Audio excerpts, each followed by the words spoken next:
And I am simply going to read this and ask you to follow along while I read it. The key question for this course, which will frame everything we explore, is this: what does it mean to be American in the 21st century?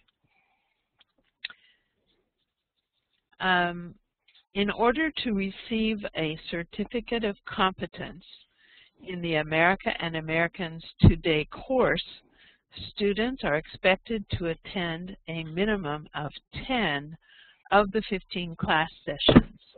Attendance is required. Students are also expected to complete all of the coursework as assigned in a timely way. Late work must be negotiated before the due date. Students will contribute regular presentations assigned and prepared outside the class meeting and participate actively in class discussions. Assignments will include reading and interpreting a text plus audio recording, making specific contributions to the class discussion, making VoiceThread recorded audio comments on the topic, and engaging in written or audio discussions with coaches and classmates. Unlike traditional courses, America and Americans Today grades are based on evidence of your consistent practice and performance over the course of the program, rather than on any sort of test at the end. You have to attend and participate regularly in order to complete the course satisfactorily. So the key points in this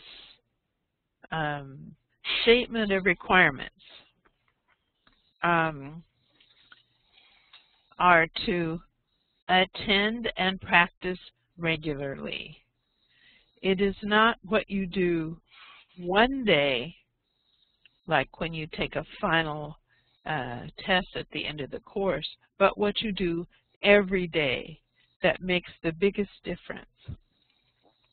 Consistent and regular practice is important. So this class does not happen just during the time the class meets once a week. You must also do the work outside of class that we will ask you to submit online. And so far, I believe you have had more than one assignment. For each of our classes, you have been asked to read and listen to a text plus audio. And you've also been asked to write a short statement about your summer vacation. Even if you think your summer vacation was boring or you didn't go on vacation, what did you do during a regular summer vacation period? So that's one thing. Then before this class, we expected you to make a recording of a selection from the Reading Plus audio from the Voice of America, which you were to prepare for today. These recordings, the VoiceThread recordings that you made, are important for your course grade, and you will get a grade on them. And that grade is mainly a global sort of grade. But with your recording, we will be able to help you improve your spoken English. Oh, that's a long speech, and I'm sorry to have gone on and on about it, but I want you to I want to make sure that you have had an opportunity to understand the basis for your grade, and this is a formal course. Unlike your other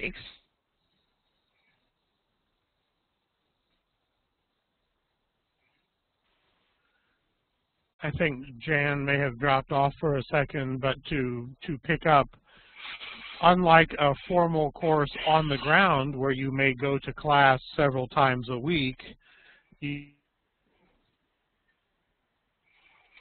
it looks like we've lost Professor Smith. Okay. We're meeting online once a week to kind of to maintain the pace, the momentum of our work. And a lot of the work, however, a lot of the preparation is your responsibility, and it's work that you do between our meetings. We will be very precise in giving you assignments. The assignment for today involved listening to a Voice of America story, selecting a vocabulary word, getting some experience working with the concordance, and then posting your oral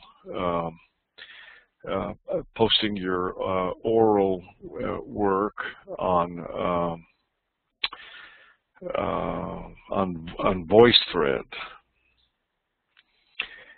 And all of this will appear on Moodle.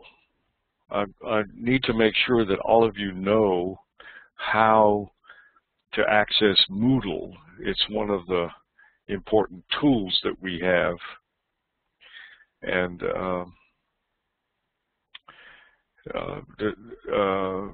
Yelena, do you know how to access Moodle?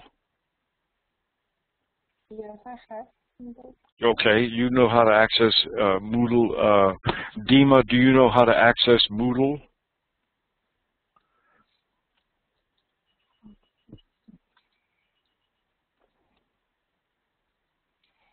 Dima may still be having trouble. Okay, and Sasha, I notice you're on. Alexander, do you know how to access Moodle? Yes, I know, and I can access Moodle. Okay.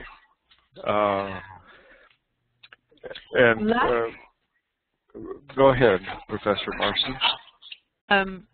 It is important that you also know how to make a VoiceThread recording. And of the people who are here today, we don't know whether you can make a recording or not because there is no record that you have done it. I looked just before I came to class. So today, please, before you go to bed, will you please make sure to go to the VoiceThread link, which you have received once or twice already in email. Sasha, Dima, Elena, there it is again. And make a recording. It's easier than you think. And yes, do you have a question? Actually, I made a record on my computer using sound record, but the problem is that I cannot upload to VoiceThread, so I had to create like my own conversation or something like that. And I gave a URL to this conversation, but I don't know if you can see it. I posted it as a comment in Moodle. We need you to learn how to make VoiceThread work. That's the assignment. And so because of the variety of ways that everyone has of making audio recordings, we had to choose one. This one is a stable tool, and So I'll ask you to please go back to VoiceThread and try again to make a recording. If you need help with VoiceThread, ask Professor Shestakov or Tatiana Hachlova, who's his technical assistant, and they can help you with it. Believe me, if I can learn how to do it, you can learn how to do it. Professor Lero is modest. Professor Lero has long claimed to go ahead, confess, Joe. Well, confess. It's late converts are the most zealous. Professor Lero claims a limited skill set, we would say, with technology, but he keeps us all on our toes. And when Professor See, we say a bad word about Joe and we get off. And you disappear. And you disappear. Does anybody have any questions about what the expectations are? So please, we want to see everybody every Tuesday so you can get your 10 sessions, or more importantly, get all 15 sessions in.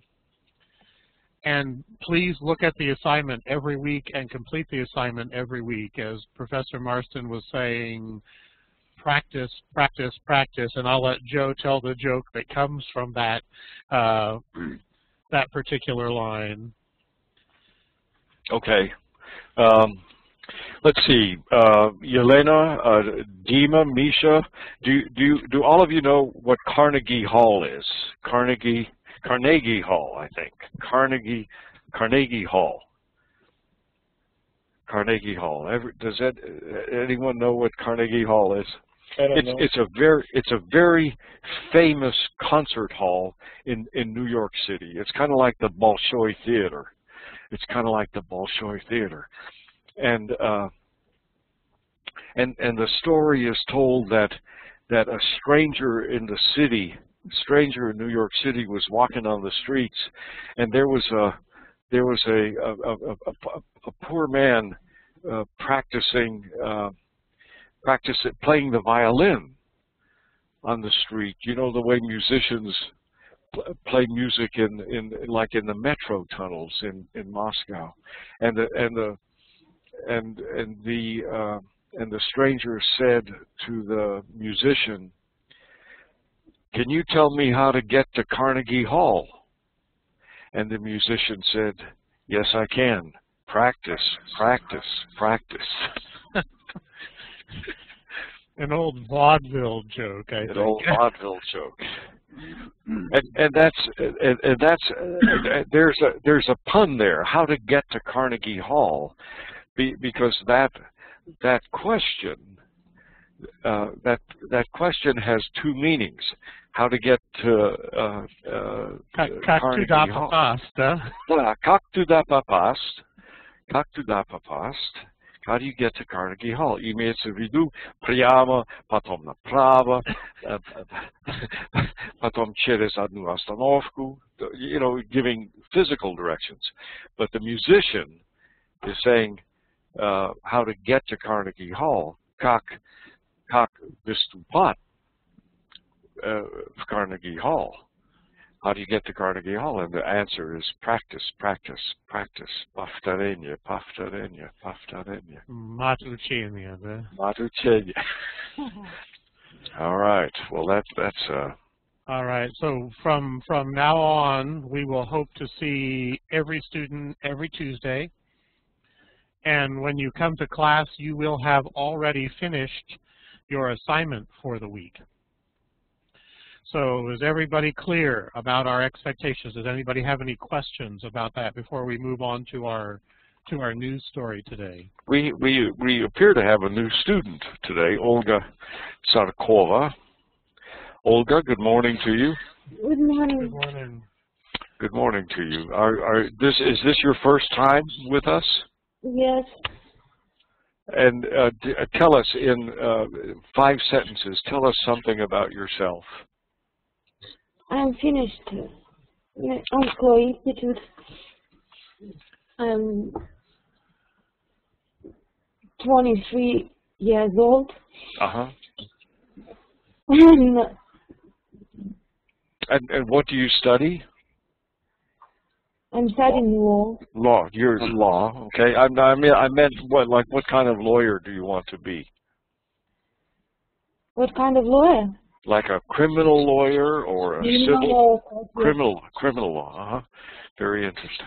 Very interesting. And are you from Omsk? Yes. Uh-huh. You're from Omsk, and you live. Do you live alone, or do you live with your parents? I'm living with my parents. Uh-huh. Yeah. And you have a cat or a dog? I have a cat. A cat. Uh-huh. Here you go. Домашние животные. The Malki da Pros. Well, welcome, Olga. Thank you. Olga, go ahead. I beg your pardon. Go ahead. Oh, I was going to go ahead and start us on our news story. Did you have one more question? No, sir. Well, hopefully all of you will begin to see a picture we have put up on the screen of a protest. Can everybody see that?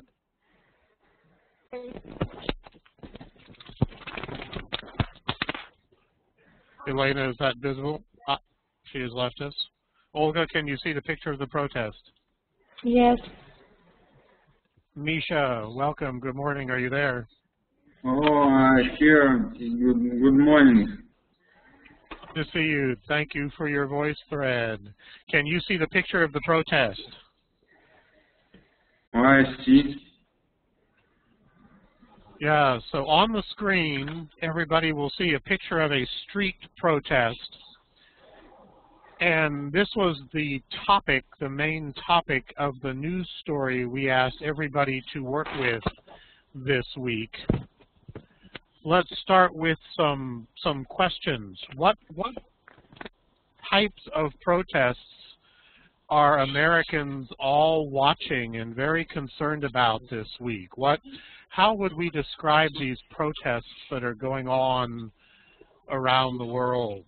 Misha, why don't you start us off? What type of protest is this? What are they protesting against? One question. Please.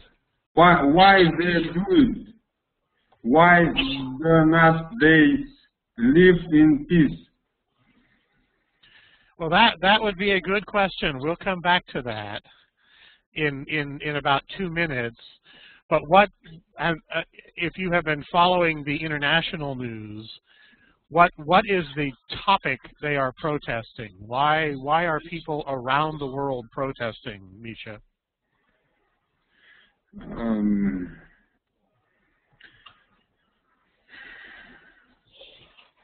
don't know. There is a little clue, a little hint in the middle of the picture. What are they doing to the American flag in this picture? American flag. What are they doing in this picture, Misha, to the flag? Because America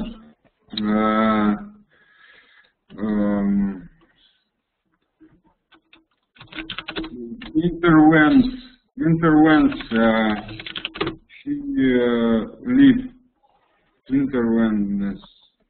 Interventions. Interventions.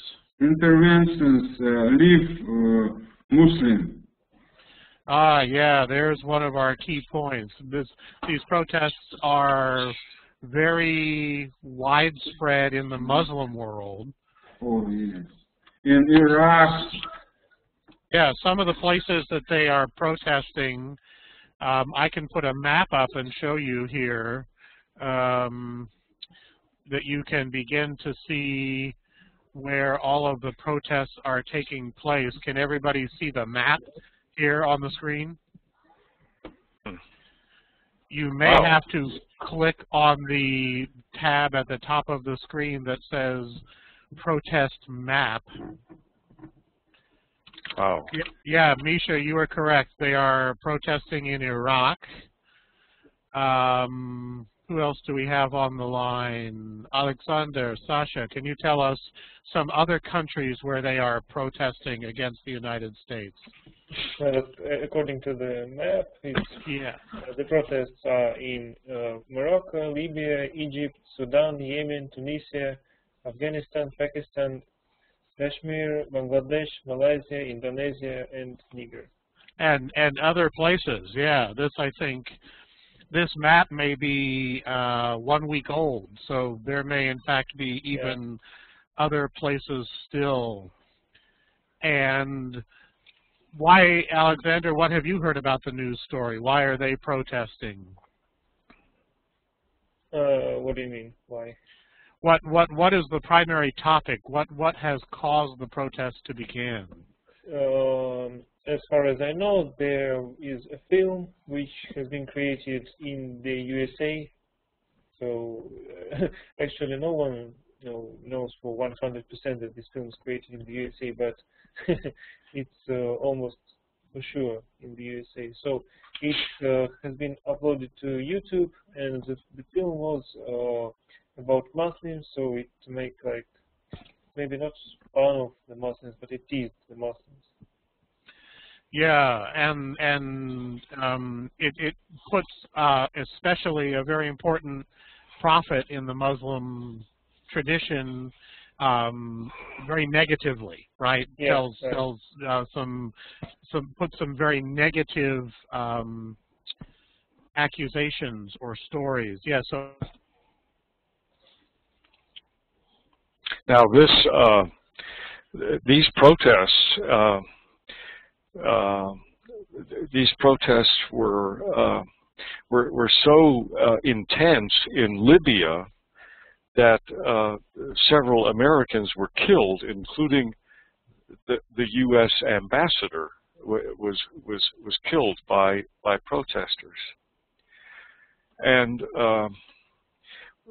it makes and yet the film continues to be shown. Why isn't the film removed from YouTube? Why do they keep showing the film? Does anyone have an opinion about that? Misha? Olga? Why do they keep showing the film? Yelena? Olga? This film against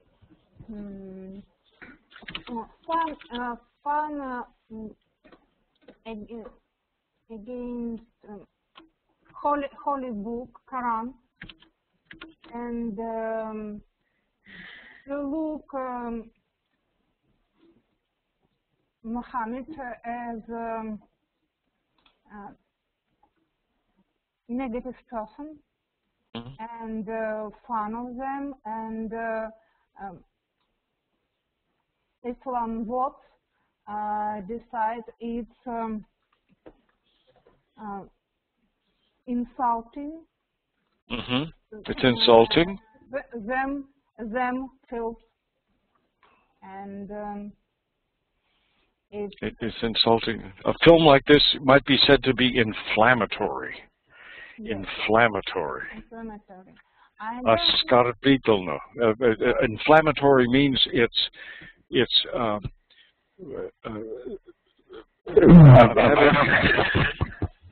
I'm having a hard time explaining inflammatory. So why don't they remove the film from YouTube? I don't show this film. I only read about this film in articles. Yeah. But I don't know. But in Orthodox Christian and Catholicism and other Christians religion, it's normal to laugh about Christ, and it's if you can laugh about yourself and about your holy, it's normal. You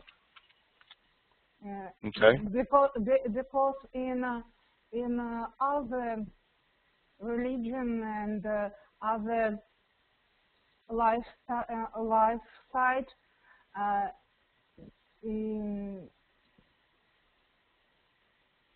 it some negative or funny moment, and it's normal to look this and can laugh, but it cannot оскорбительным. Insulting. Look at what Professor Marston has written in the chat room.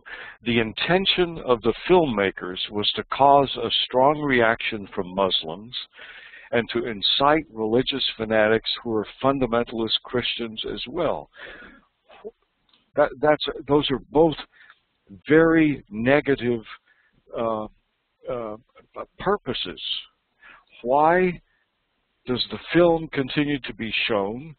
Why haven't the filmmakers been arrested? That's the question I'm trying to ask. Elena, Olga, do you have an answer? Sasha? Misha? Anybody have an answer? Why have they not been arrested? As far as I know, it's because of the exact filmmakers is unknown. What?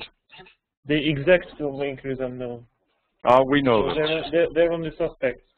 Okay, suspects. Okay, but nevertheless, we're talking to lawyers. I keep forgetting. We're talking to lawyers.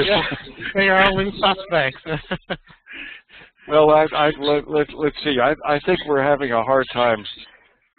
There's a very simple explanation for this, and that is that in the United States, we have a constitutional guarantee of free speech, freedom of expression, freedom of speech, freedom of expression. So the filmmaker in our context can make that film and will probably not be arrested just for making that film. And they would argue that it is his First Amendment right. And I have to see if I can type First Amendment in English, to say things. And even if they are hateful, and there's another good word, everyone would agree that what is said in this film is very hateful. But his lawyers would argue it is his First Amendment right to say that. And since we have lawyers or future lawyers, we can say there is a long legal tradition about the First Amendment and freedom of speech. And there are some things you cannot say. You cannot incite panic, right? The famous line is, you cannot say fire in a crowded movie theater. You cannot cause physical or bodily danger to somebody by your speech. But barring that, you can oftentimes express very negative views. Now, Professor Lira or someone has raised a very interesting point. This is ethnic hatred in many ways, or touches upon the very identity of people. This is a very sticky issue. When is it hate speech? When is it hate crime? And what is the line between the two?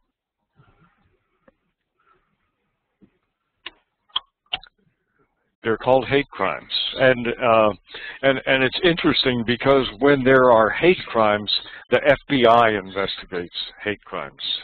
Yeah, hate crimes would be a federal law. So if I did some damage to Professor Liro's house because of his religion, and maybe I put some slogans or graffiti on his house and spoiled his car or did something, and they can prove I did it because I know something, I wanted to be hateful toward his religion, that would be a hate crime, and the FBI could investigate me and attempt to find me and prosecute me for that crime. But if I simply say, Professor Liro's religion is terrible, I am more or less protected by the First Amendment and my right to say that. That's hate speech or versus a hate crime and physical activity or physical harm that I bring to somebody. Do all of you remember President Ronald Reagan? Olga, do you remember President Ronald Reagan? Misha? Yes, I remember. I remember President Mr. Putin. Well, that... In Russia, Mr. President would have taken action, and the people would have said, why do you not? Exactly. And it's different because Ronald Reagan, President Reagan, used to tell these Soviet jokes. And Ronald Reagan told this joke once. He said, well, he was telling telling the Prime Minister, telling a friend of his a joke. He said in the United States,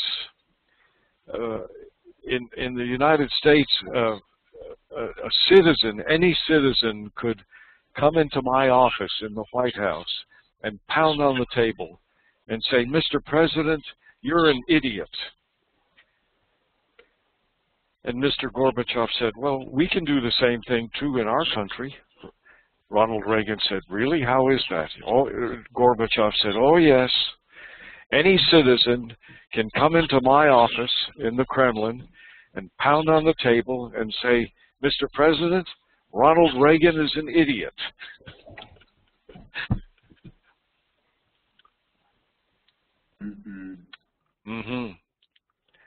Super. Okay. All right. Let's see. Have we lost Professor Smith? Are you back? Okay. We're talking about different rights in our two different countries. We're talking about different rights in different countries.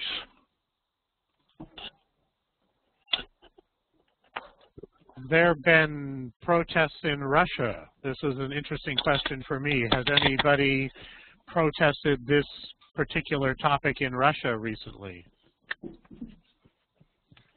don't think so. I have not seen any news, but I'll ask the Russian students to tell me there has been some news about YouTube in Omsk. Is that correct?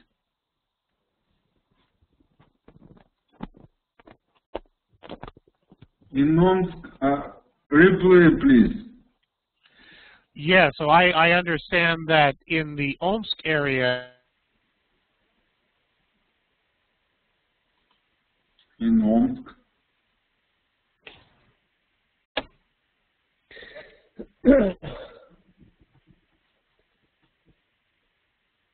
There have been protests in Omsk. Oh, Marш Миллионов. Tell us about that. Oh, just a moment, please.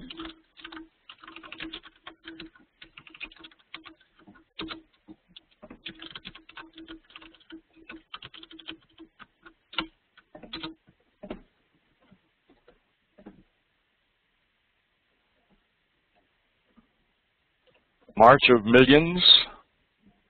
The Omsk March of Millions. Dima, are you there? Dima seems to have disappeared. I think I had heard that there were some restrictions placed on YouTube in Omsk this past week because of this film. Was that true? Did you experience that, Sasha or Dima or Elena? Actually, I had no restrictions because I have the other provider, but 3 or 4 people that I know had some troubles connecting to YouTube. As far as I remember, it's Rostelecom provider. I don't remember actually. So. And was this the reason that they gave because of this video? Yeah, seems like that. And many countries around the world, I think, are thinking about banning YouTube or restricting YouTube because of this video, ostensibly because of this video, apparently because of this video. The news this morning that I read said that the country of Iran was going to ban YouTube and Google, and remember, Google owns YouTube, because of this video. And I was very surprised to learn that you could still see YouTube in Iran. Our view of Iran is that it is a very closed society. And so I was actually surprised, not that they had banned YouTube, but that it was even possible to view YouTube in Iran. Alexander, tell me a little bit about this notion of ethnicity. Many of us in the West do not know how diverse a country Russia is. There are many Muslims in Russia, aren't there? Yeah. It's the second largest religion in Russia, as far as I know. Uh-huh. Which many people in the West don't know. What would be the first, by number, the first most practiced religion in Russia? The first most practiced religion is, well, again, I don't remember the name of, the exact name of our religion in English. So probably the Russian Orthodox Church? Yeah, I don't know. Pravoslavia. Pravoslavia, I don't know, because I don't know about religion very much. Yeah, so the Russian Orthodox Church. Yeah. And my understanding, there's several religions that are noted in the Russian Constitution, right? That are noted as being official. The Russian Orthodox Church. There are no official religions, and it's written in the Constitution. Right. So there are some that are recognized in the 1990s Constitution, right? But the Russian Orthodox Church, in particular, is mentioned as premier. I don't know. How would you describe? When I read the Constitution, I haven't seen anything about Russian Orthodox religion. Ah, okay. Maybe it's just me reading very bad, but as far as I remember, there is a state that all religions are equal. So I don't know. You know, this is an interesting word. Orthodox. Yeah, this is a very good word. It's a very good word. It's a calque, which means that the different parts of the word are translated into another language. The word is translated part by part. And ortho means correct in Greek, like orthographic or orthopedic, orthodontic, okay? And dox, Slavia, orthodoxy, doxy, Slavia, dox is the Greek word for praise. In English, we have the word doxology, which is a kind of hymn of praise. Orthodoxy, pravoslavia, a calque. It's C-A-L-Q-U-E, a calque. So these protests are happening around the world, primarily driven by this film, this video, available on YouTube that has hate speech in it. I think we could all agree, against a very important Muslim figure and prophet. And there was one particularly violent protest. Elena, did you see the news about the very violent protests that happened about 10 days ago on this theme?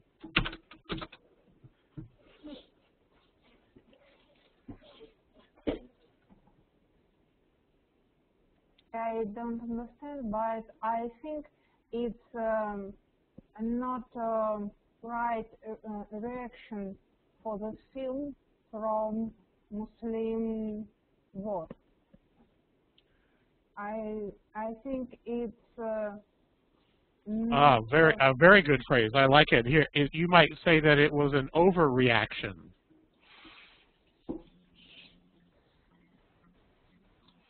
Keep going, Elena. So you think they reacted too much, or in ways that were out of proportion to the film? Is that what you would say, Elena?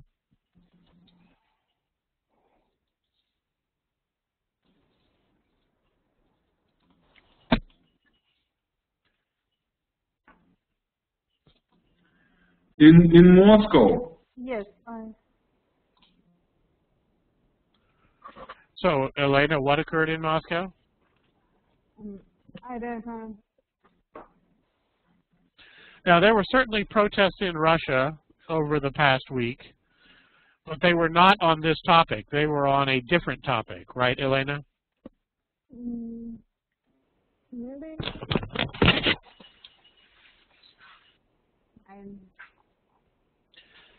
Tell me a little bit, Elena, about the protests in Moscow. What kinds of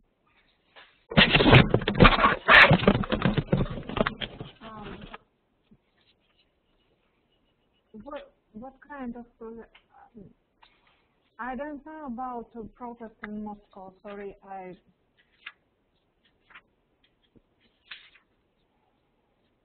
cannot tell. I think.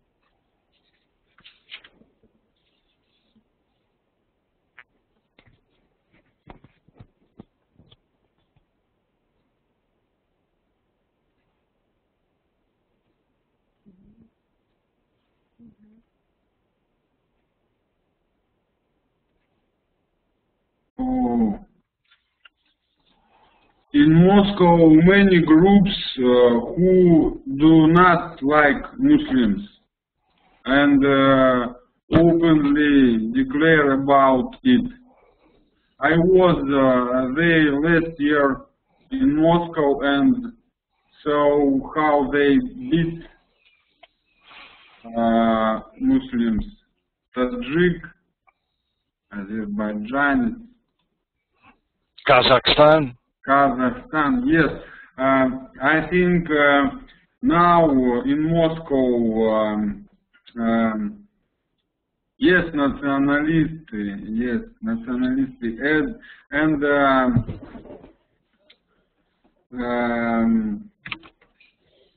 they rapidly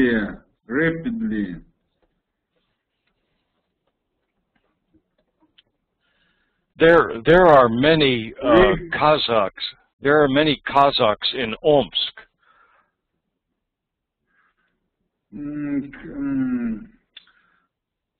Is that right? Many people in Kazakhstan live in Omsk, but in Omsk, not nationalists. Not nationalists. In Moscow, many nationalists. And so would you say, Misha? Time. Say again, Elena, what was that? I think it's only question of time. Yes, in Omsk. I think maybe a few times. So it is less. We have a big problem here too. Maybe.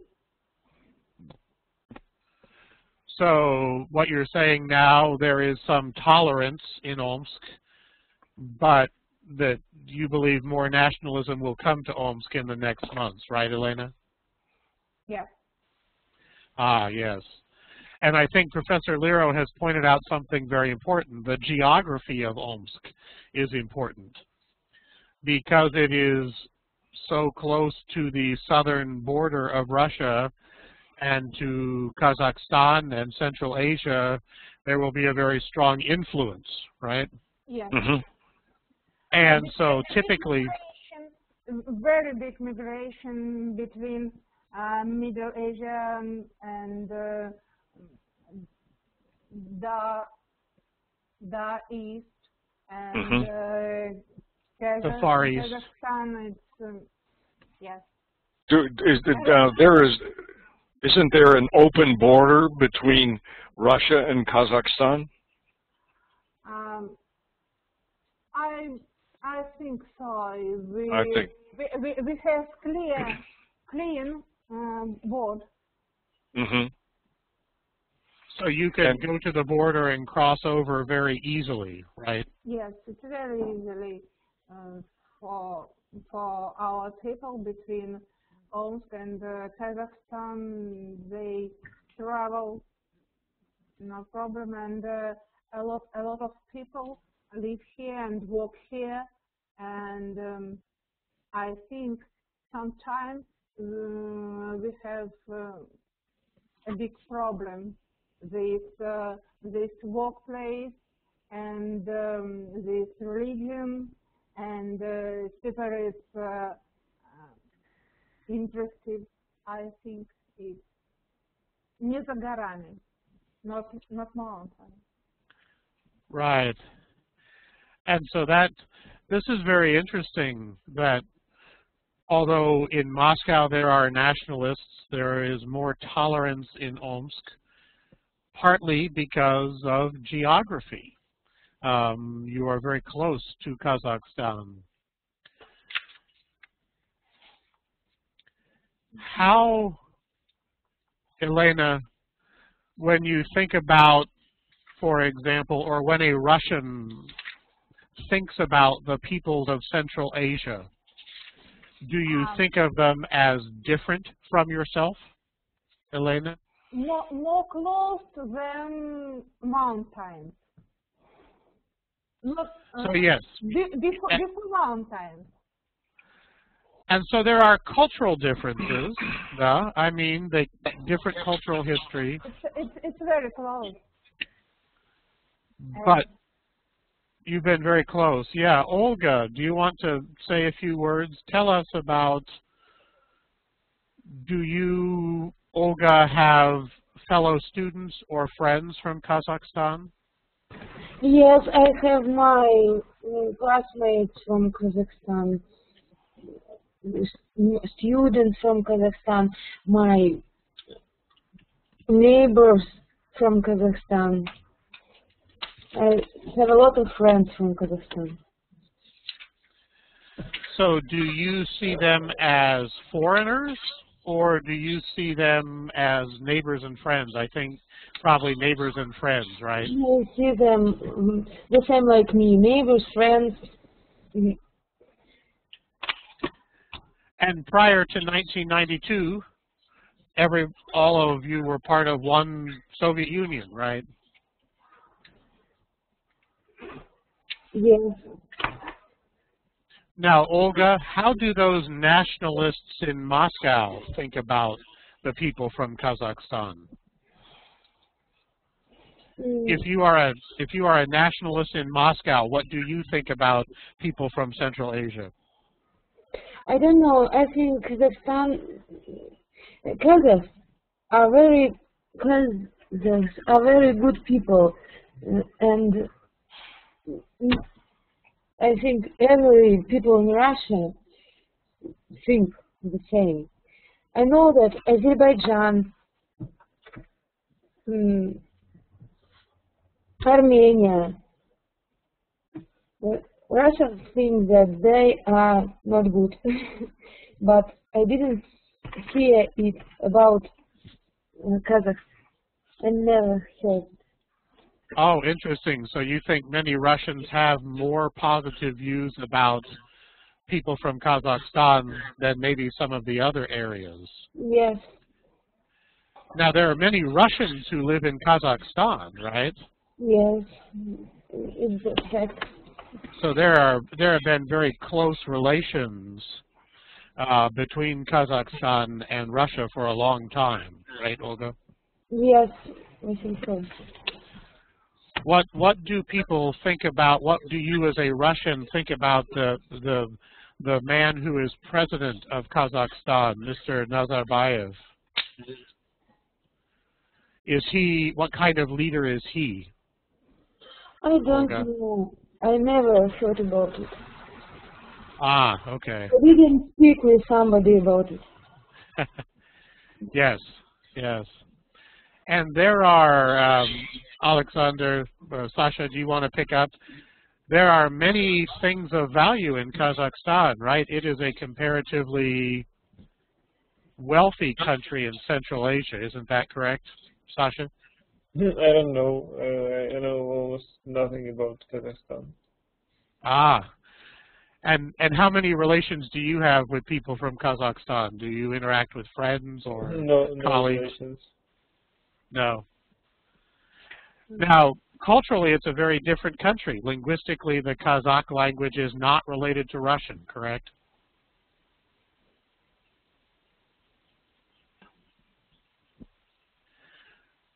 So that in some cases, or in many cases, Kazakhs coming to Russia will have to learn Russian.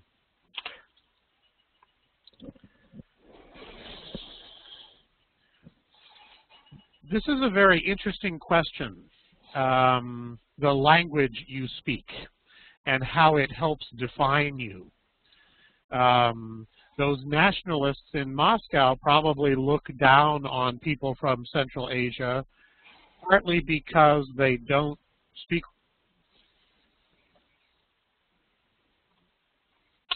Because they don't speak Russian. Because they don't speak Russian. I wrote Omla. I meant to ask. I meant to say Omskaya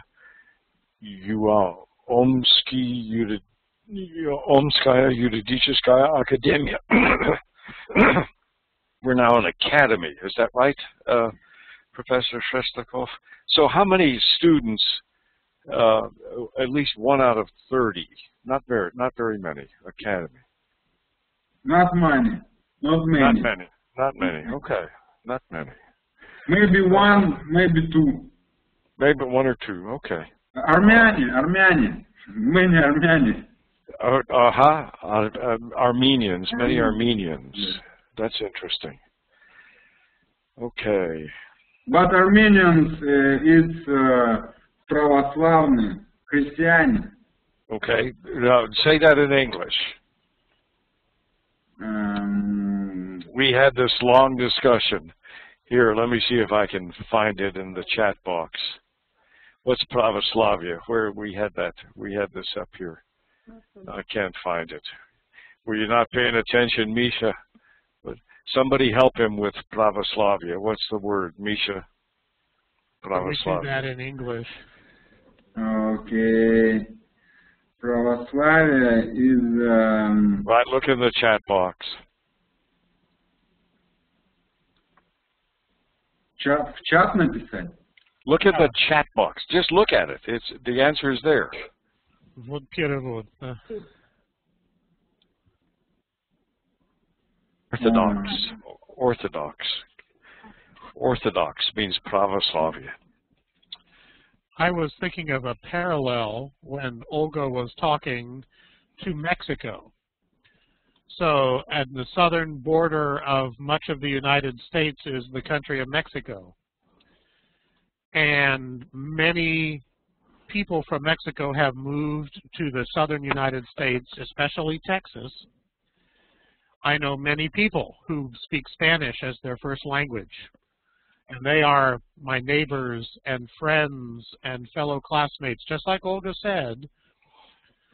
But we as Americans have sometimes very stark views about how the border should work. It is not an open border. It is difficult to come across the border.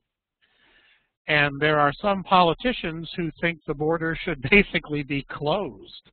And this is a huge issue in our elections. What to do with the border with Mexico? And what to do with people who are already in the United States from Mexico without the appropriate visas or permissions? Professor Lira, do you want to pick up on that? It's sometimes a very complicated issue. Dima, Misha, Yelena, Sasha, Olga, I'm gonna post a situation for you, and I want your reaction to it. The situation is that 2 Mexican immigrants illegally come to the United States. They cross the border illegally, and they work here. They do unskilled work. And they have a child, and the child is born in the United States of illegal parents. And the child, because of current laws, is who is born on U.S. territory, is a United States citizen. So we have an infant of illegal parents who is a citizen of the United States. And my question is, one, twofold question. One, should that infant be a citizen? And two, if it's a citizen, can its parents be deported? Can its parents be deported? Everybody understand the question? Should the child receive citizenship if the child's parents are in the United States illegally? And if the student is a citizen, can its parents be deported? Everybody understand that? Understand deported? Deported? Okay. I think if child are a citizen, their parents cannot be deported before children was growth, special growth. But in America and Russia, as I know, we haven't equal elegance this question. In our country, children who born in Russia, but then parents not citizen, this child isn't citizen. Is not? Is not citizen. Is not a citizen. Not citizen. He can be citizen if his parents haven't citizens of the state. Okay.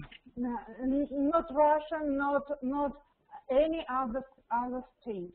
And this child can be Russian citizen, or if one of the parents citizens in Russia.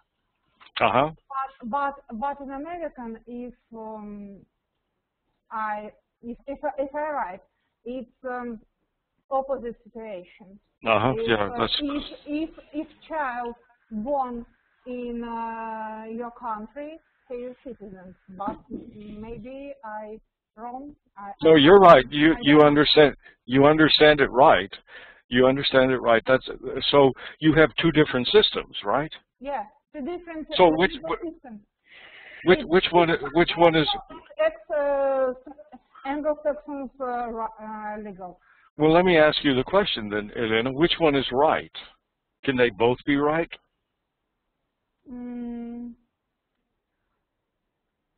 I think maybe both, because it's here. It's we born with this, and I think it's right as I okay. привыкла. Okay, we're accustomed to it. We're accustomed to it. Yeah, pretty accustomed. And I think the people can possibility to have citizens country which okay. All right. Good. Good. Not warm. Okay. And can equal rights with other people. Okay. All right. Sasha, I want to know your. Good. That's a good answer. Sasha, I want to know your opinion. You agree with her? The question is. Okay. Should the child be a citizen? And is that right? In the USA, huh? Right? Yeah. Yeah, I think yes. You think yes. And in Russia, no, huh? And in Russia, well, I don't know for sure. You're not for sure. Okay. Well, is that you think that's right? Why is that? Why is that right? Because the child was born on the territory of the United States, and this is one of the principles and one of the All right. Okay. one of the reasons for being a citizen of the USA. Okay, so you're saying it's okay for the parents to be deported? No, I don't no. think so, because they should take care of the child. So I don't think that they should be deported. Okay. And Professor Marston shared a term that we hear in the political rhetoric, an anchor baby, that sometimes couples are accused of going to the United States and having a child just to be born in the United States, such as putting down an anchor on a ship so that perhaps the child and the parents can remain as part of that process. I think we are just about out of time. This has been a wonderful discussion. I think Professor Liro's question was very, very complex. And it's the perfect segue, this is a great word, to what we are going to be doing next week. Next week, Professor Marston is going to begin giving us some political and election topics. So you will receive from her an assignment, but we are going to begin to concentrate on the elections, the U.S. presidential elections. And I can tell you right from the start, the topic of immigration is an important one. Professor Marston, do you want to say a few words before we end?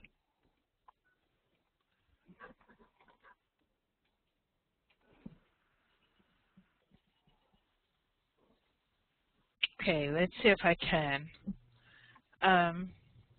The issues that we have been discussing today are one of the fundamental, or some of the fundamental issues in the current presidential election.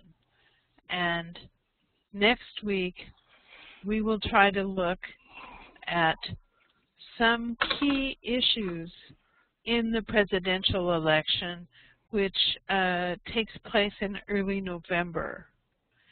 And you will get an assignment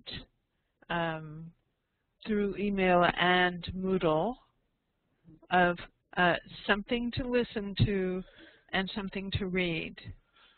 And it is likely that I will also ask you to do a recording, a voice recording on VoiceThread. So please try again to use this tool, or try if you haven't, to complete the assignment the day before class, so that we will have a chance to review them before you come to class.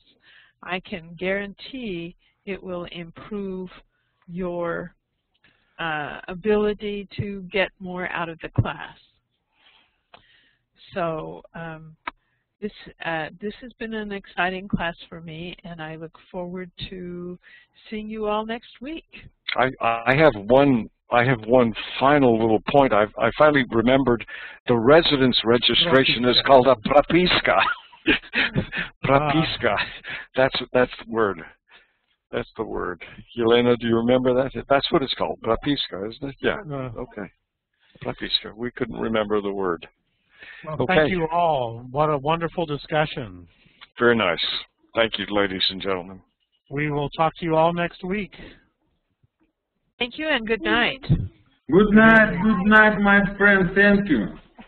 Thank you very much. Good night, Misha. Bye. Goodbye.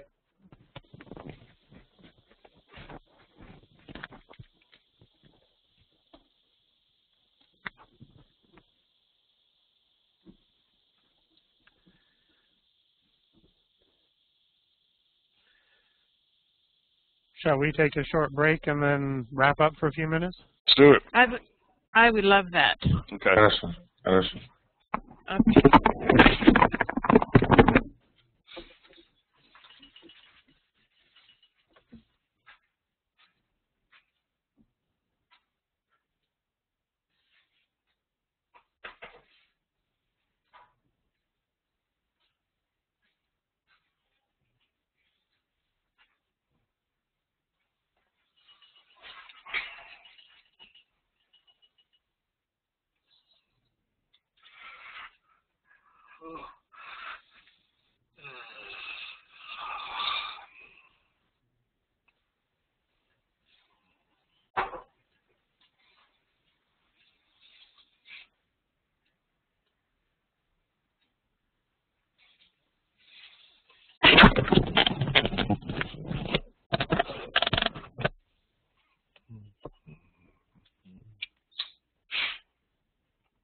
We are such an awesome team. That was great fun. that was fun today. It's kind of, I like when this thing and it happens that these things take on a life of their own, and we depart from the script, but do it in a very principled way. I really enjoy it, and I think the students do too. The thing that I tried to do, and you're very good at this too, Joe, is to try to give them a way to look at what we're saying, the keywords and all that sort of thing. Mm-hmm. I think that some people do not understand as well as they might. Oh, and here's Pete. He was gone, and now he's here, and he didn't even... I was kicked off probably 15 times today. I'm going to bring my laptop next time and see if the problem is machine or network. Mm-hmm. I know that I have a network problem because they need to, they've had a huge increase in the number of people on my wireless, but they... QED, as we say. I was going to say, wow. You're very stable. I mean, your connection and PC Joe are just always there. Lord knows why, and after claiming to be a Luddite, Lord knows why. And I'm thinking of replacing this machine, as you know, and I'm thinking maybe I ought to just leave well enough alone. Sometimes it is a little slow. One thing that we didn't do today that I was looking forward was seeing them pull a vocabulary word and kind of weave it through the concordance. And I was going to try and start that, but I kept getting kicked out. I couldn't. Yeah. Yeah, and I wasn't doing any better with that, but I hope maybe we can aim for doing that next week. Here's why. I've never used concordances.